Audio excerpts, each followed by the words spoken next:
Eric?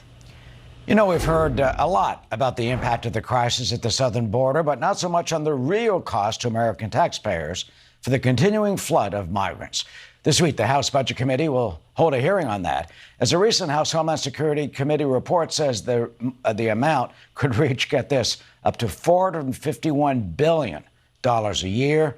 The chairman of the House Budget Committee, Texas Republican Congressman Jodey Arrington, joins us now. Congressman, welcome. I mean, $500 billion a year. Can we afford this?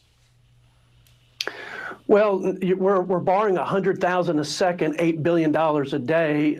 We're borrowing $2 trillion a year just to fund this federal government that continues to grow and encroach on the lives of the American people. So, no, we can't afford it. We are off the rails. The national debt is unsustainable. This administration's added $7 trillion to the national debt, and we're spending hundreds of billions of dollars for this border crisis. Look, the social cost of public safety, security, the humanitarian cost is unprecedented. And but as a fiduciary, the taxpayers, we want to highlight what it's costing the American taxpayer at every level, local, state, and federal government. And by the way, it breaks down to about $9,000 per illegal immigrant in this country.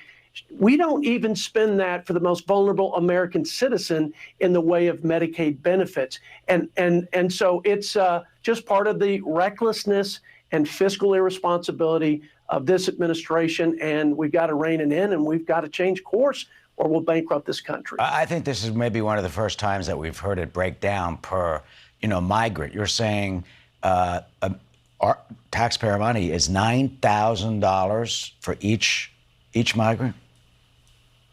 That's correct. 9,000. We spent a little over 6,000 for Medicaid beneficiaries. These are the most vulnerable, the poorest, sickest Americans, and so we are paying through the nose for illegal immigration at all levels. By the way, the state and federal, the state and local governments bear the greatest burden, and they can't borrow from China. So they either have to offset it by cutting services to their citizens, or they have to get back into the pocketbooks of their citizens of their state. It's untenable for them. It's education at about $70 billion across the country at the state level. It's $90 billion for additional police cost.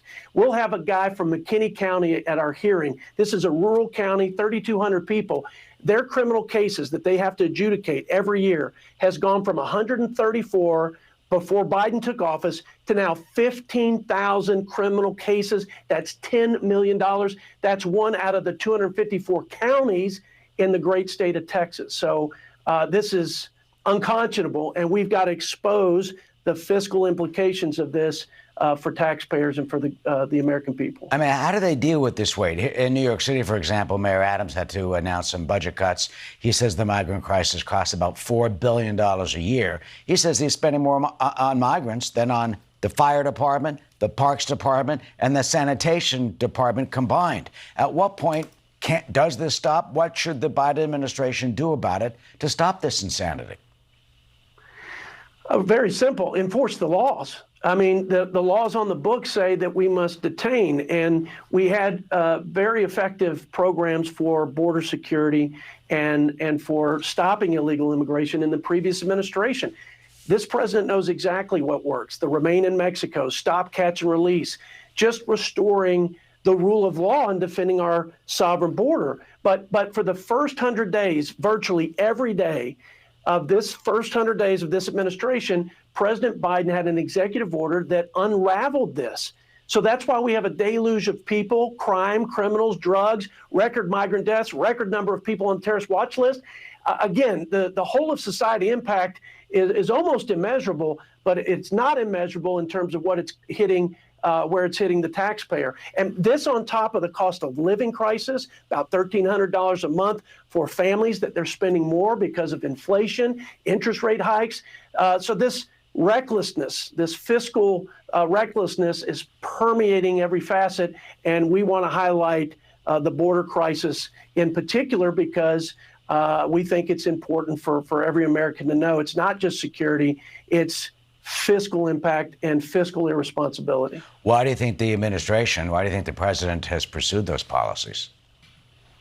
I can only posit that he thinks there's some political benefit by having illegal immigrants come into this country, and I don't see that. The polls suggest that the Hispanic community and every minority community is moving away from this president. People who have migrated here from other countries, and especially Latin American countries, where socialism bankrupted their country, where they had lawlessness in their streets, they want law and order. They want a secure border.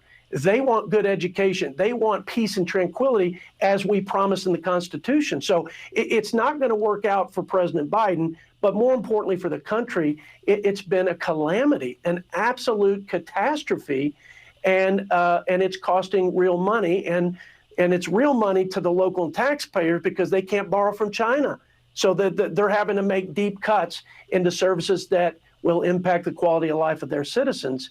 And again, it's unconscionable, but that's the norm for this administration over the last 3.5 years. And, finally, Congressman, we just pay taxes. You got all those tax forms, and we saw all this stuff, and we send it down to Washington, but we don't get back from the IRS where the money goes to and how they really don't see something to break it down. What do you think the reaction of the average American taxpayer would be if we get a little letter with our tax refund that says, by the way, this is how much the migrant, $9,000 each migrant, that's what it's costing you? Do you think that would affect the public policy? You better believe it, and I'm sounding the alarm on that. I actually have a budget process reform that does just that for taxpayer receipts. It lines up how much taxpayers are paying in terms of the federal budget, how much of the debt the taxpayers are paying, which is about $250,000 per taxpayer right now. And so, yes, I think we have to put this at the fore of every taxpayer, because it's easy to watch the national debt clock now at $34 trillion and counting and kind of be lulled to sleep that there's no implication for this. The fact is, a debt crisis would undermine the economy, our national security, not only that, but our leadership in the world and our children's future. We have to wake up and do something about it. And the border cost is just one of the many frivolous, wasteful, and unnecessary spending that's going on throughout the people's government. We're going to expose it. Yeah, I checked my receipt at Sam's Club. I don't see why we can't do it with what we pay for taxes. Texas Congressman Jodey Arrington. Thanks, Eric. Thanks.